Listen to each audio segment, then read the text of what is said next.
Assalamualaikum, hai semua, welcome back to my YouTube channel.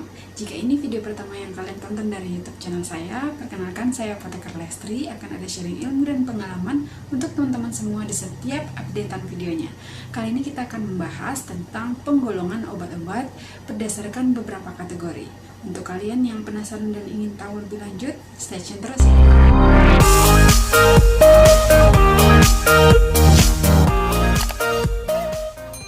Membagi penggolongan obat-obatan ini menjadi 6 kategori. Nah, untuk masing-masing kategori nanti kita akan bahas secara detail ya teman-teman ya. Video part 1 ini akan membahas untuk poin pertama. Jadi dari 6 kategori ini, yang pertama adalah 1, itu penggolongan obat-obatan berdasarkan logo atau penandaan obat. Jadi teman-teman pasti pernah melihat di kemasan obat yang pernah teman-teman konsumsi, itu ada logo lingkaran yang berwarna-warna. Nah, itu mempunyai makna ya teman-teman ya. Jadi berdasarkan logo ini, golongan obat itu yang pertama ada obat bebas terbatas, obat keras, obat psikotropik, obat narkotik, juga termasuk obat herbal terstandar, dan obat fitofarmaka. Apa sih arti obat yang mengandung masing-masing logo ini?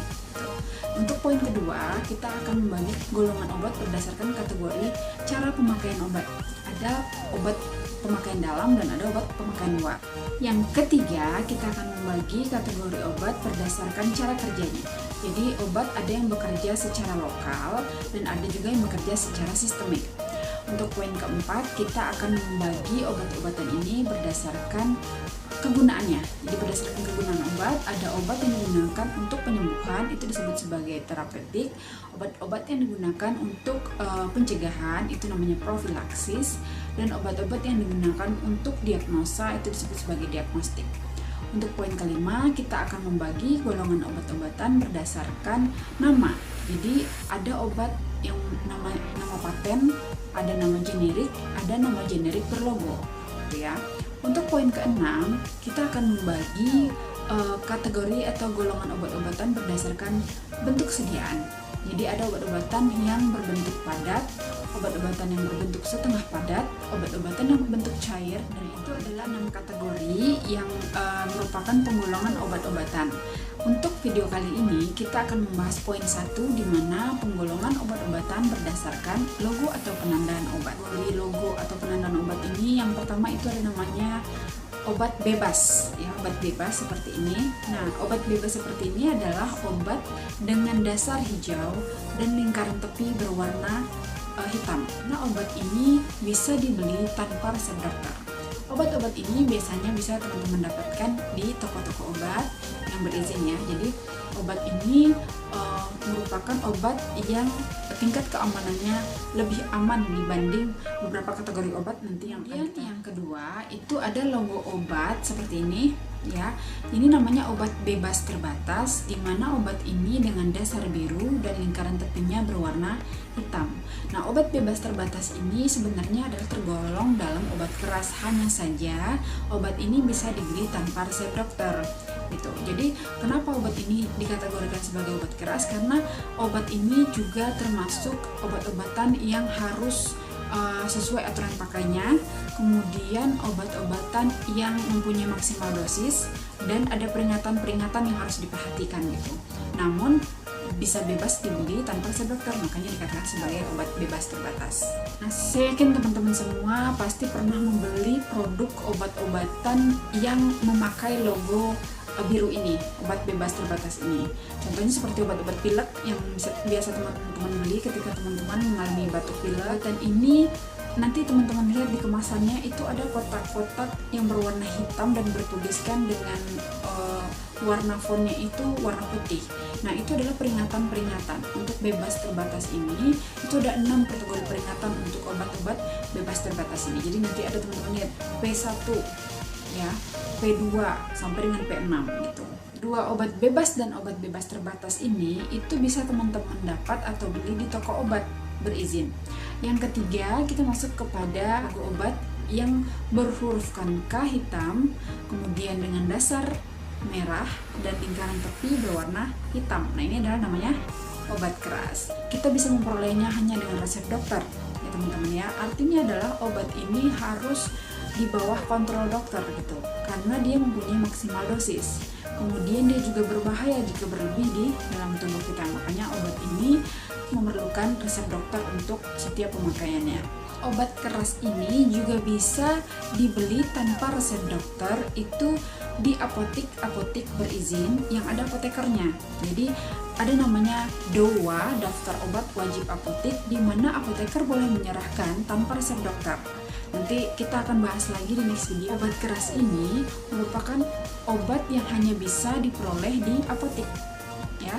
Jadi kalau di toko obat itu teman-teman nggak akan ketemu yang namanya obat keras yang ada berlogo K ini, gitu ya. Apotik atau ke klinik, ke puskesmas, ke rumah sakit yang ada instalasi farmasinya, itu teman-teman pasti banyak menemukan obat-obat yang berlogo K atau 4. Itu ada golongan obat psikotropik. Nah, untuk golongan obat psikotropik ini logonya sama dengan obat keras ya teman-teman ya.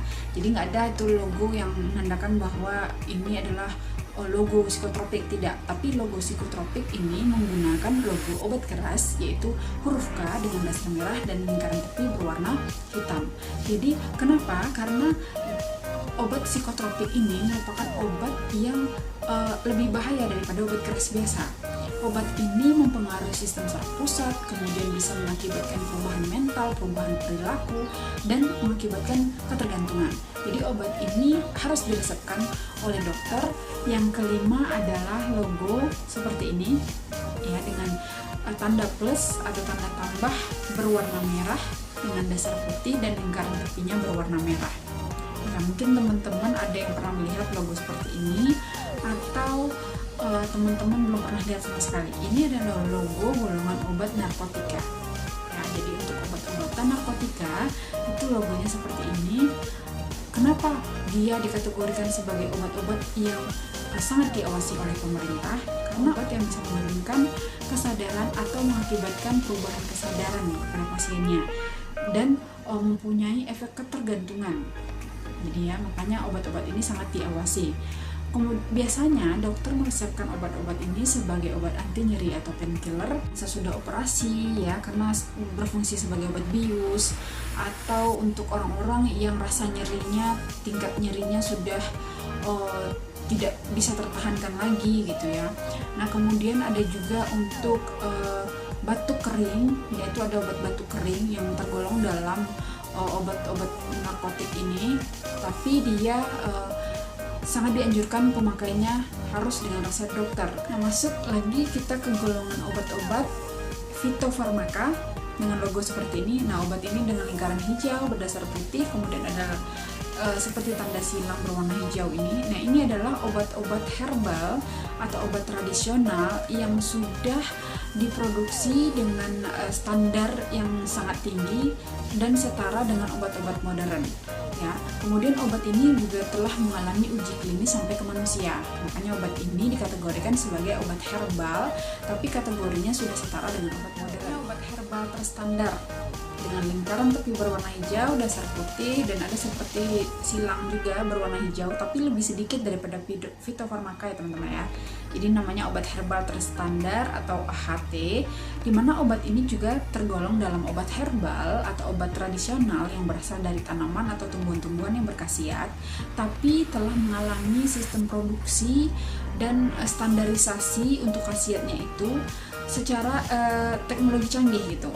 Nah, hanya saja bedanya dengan fitofarmaka, dia uji klinisnya belum sampai ke manusia. Terakhir, logo yang teman-teman lihat seperti ini. Ya, ini teman-teman pasti sering lihat ya, karena lingkaran hijau, dasar putih, dan ada seperti tanaman berwarna hijau di tengahnya. Ini adalah obat herbal. Obat ini pasti berasal dari tanaman herbal atau tradisional yang turun-temurun dari nenek moyang kita, yang bisa digunakan untuk berkhasiat untuk mengobati sesuatu atau untuk sebagai suplemen gitu. Jadi obat ini biasanya belum mengalami uji klinis yang secara terstandarisasi gitu. Nah, itu semua adalah penggolongan obat-obatan berdasarkan kategori logo atau penandaan obat. Untuk kategori selanjutnya nanti kita bahas di next video ya teman-teman ya.